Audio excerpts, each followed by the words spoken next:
Let's get right to some live pictures from the flood zone right along the Russian River. You can see what the water has done to inundate that town, flooding businesses and homes. A flood warning is still in effect, and Sonoma County's declared a local emergency. Days of that heavy rain pushing the Russian River into neighborhoods.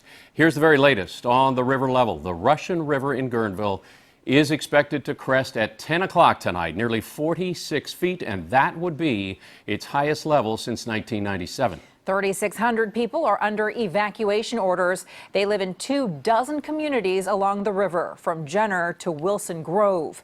That includes Guerneville, where we've seen significant flood damage. We have team coverage on this flood emergency, and we begin with Wilson Walker, who is near flooded Guerneville. Wilson? Yeah, the town of Guerneville almost entirely underwater, but it doesn't stop there. The western end of Sonoma County has been hard hit by this flooding. Just about everywhere you go, you will run into some type of effect of this disaster. It is hard to escape it. The view from Chopper 5 shows the devastation in Guerneville. Roads are now rivers, and the only mode of transportation is by boat. Take a look at this intersection, now a dead end. The river has risen so high, 2 of the roadways now just lead to more water. The current situation is we've got deputies in Guerneville helping people.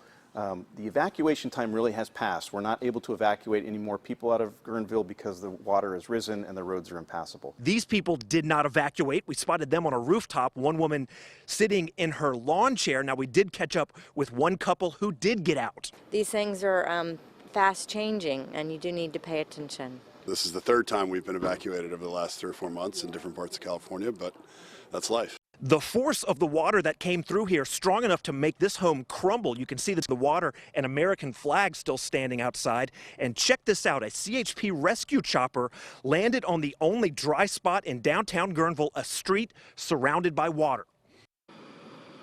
All right, now getting around anywhere out here is incredibly difficult. Roads are blocked for all kinds of reasons, whether it's just standing water, mudslides, trees down, you name it, it's unfolding somewhere out here.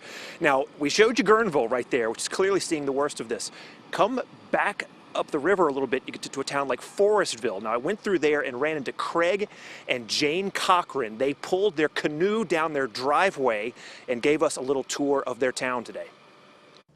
We are on Sunridge Avenue in Forestville, right. There are many more houses. The entire town of Guerneville is underwater. They're flooded. You're saying a lot of these houses have been raised before, but not all of them. Yes, not all of them. Many of the houses, due to the flooding, have been raised up, sometimes two full stories, to be above even the largest floods. All right, so you can see the result there in that little stretch of Forestville that flooded. The homes that were raised did okay. The homes that were not almost entirely submerged there. So, and as you heard, not much more in the way of evacuation right now because getting around is so difficult. So there are boats and National Guard trucks out running around trying to find something, but until the water comes back, getting around is just so difficult that it's hard to get much accomplished. So we will see what happens over the next 5-6 hours as we finally hit the peak of this. The water starts to recede and maybe mobility will improve. We are live along River Road. Wilson Walker, KPIX 5. Take a look at this sweeping drone's eye view over Rio Nito along the Russian River. Entire neighborhoods are under all of that murky floodwater. Homes and cars are submerged, and you can only see just the top halves of those trees. In the meantime, Stormwatch coverage continues with KPIX 5's Susie Steimel. She is near Sebastopol, where floodwaters have swamped other Sonoma County neighborhoods. Susie? Well, Veronica, I'm standing on Highway 12 in Sebastopol, which, as you can see, is closed. It's been closed throughout the day as this flooding goes on. Normally, this connects this community to Santa Rosa and the 101. Right now, it's the site of more evacuations and rescues from the fire department. Off in the distance, to give you an idea of the rising water here, you see this yellow sign? At noon today, that was not underwater. Now it's about 2 feet underwater, and the water is still rising. So we're getting ready to go into Flynn Street. There's apparently somebody trapped in their house. The Sebastopol Fire Department is rescuing the stubborn. They just don't want to leave, and we can't force them to leave. But, you know, as the water gets up into their houses, they're pretty much going to have to leave. 15 people have been pulled out by boat, others on piggyback. The total number of evacuees is a moving target, a number that's rising as the river does. The Laguna de Santa Rosa has swallowed parts of Sebastopol whole. Cars and homes are underwater. Streets are now crowded with kayakers. Never have I seen it like this. It's scary. Christina Mendieta and her 2 children had to be rescued after trying to stay in their home a little too long. Did you think you'd be okay until? Yeah, I would. I was like, oh, okay, it's going to rise a little bit, but we'll be fine. We've done all we can do. We got sandbags, everything up off the floor. Melissa Minton's business at the Barlow is taking on water.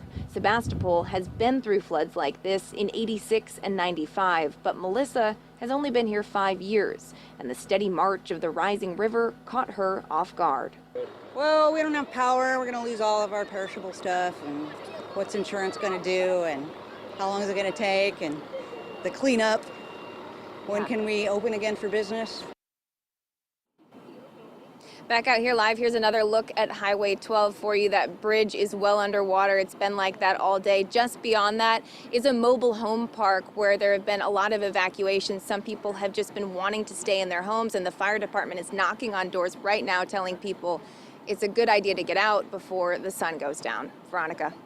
So, Susie, does that mean that evacuations are mandatory? And if so, where are folks being evacuated to?